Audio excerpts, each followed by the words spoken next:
Bonjour à tous. Les machines présentent des risques qu'il faut connaître pour s'en protéger. C'est pourquoi vous devez former et informer tous ceux qui travaillent sur les machines ou à leur voisinage. Nous allons voir ensemble comment faire. Pour être efficace, la formation doit s'appuyer sur la notice d'instruction et rester très pratique. Spécifique à chaque machine, elle doit être adaptée aux tâches effectuées et à la fonction de l'opérateur. Concrètement, la formation aborde 3 points spécifiques: les tâches à réaliser avec la machine, les risques pour l'opérateur et les moyens de se protéger. Il faut aussi préciser les modes de marche particuliers ainsi que les équipements de protection individuelle nécessaires. Attention! Certaines situations de travail qui présentent des risques d'accident particuliers nécessitent une formation spécifique.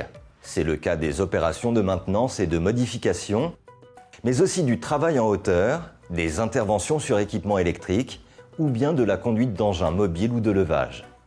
Pour former les opérateurs, vous avez le choix. Vous pouvez faire appel à des personnes en interne, des opérateurs spécialisés, des techniciens qui connaissent très bien leur machine.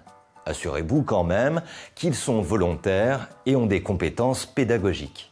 Vous pouvez également faire appel à des formateurs extérieurs. Certains fabricants et distributeurs de machines proposent de former vos opérateurs. Contactez-les, surtout s'il s'agit d'une machine que vous utilisez pour la première fois. En complément des formations, vous devez mettre à disposition des opérateurs des informations pour leur permettre de rester vigilants et acteurs de la prévention. Commencez par élaborer une fiche de poste pour chaque machine. Ce document rappelle les consignes d'utilisation, les risques et les moyens de prévention. Il précise aussi, lorsque c'est le cas, les qualifications ou les autorisations nécessaires pour utiliser la machine. Enfin, cette fiche mentionne les équipements de protection individuelle ou EPI qui doivent être portés. Si vous n'avez pas de fiche de poste, pour vous aider à les concevoir, l'INRS propose un modèle et des conseils pratiques. D'autres informations peuvent être indiquées directement sur la machine. Des pictogrammes permettent par exemple d'alerter sur un risque spécifique, comme la présence d'une surface chaude, un risque d'écrasement, ou pour interdire l'accès à certaines zones dangereuses ou encore imposer le port de certains EPI.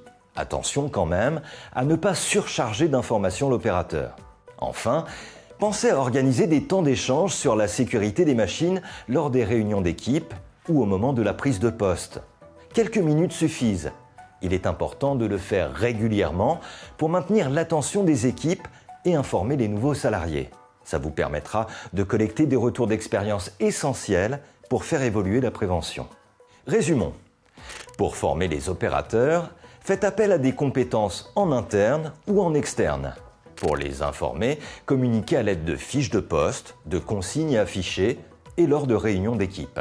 Bien sûr, ces actions doivent être reconduites dès que la situation évolue. Par exemple, si vous modifiez ou installez une nouvelle machine. J'espère que cette vidéo vous a été utile. Pour en savoir plus sur la prévention du risque machine, n'hésitez pas à consulter notre site internet dédié sécurité-machine.fr. Vous y trouverez d'autres vidéos et de la documentation pour passer à l'action. À bientôt.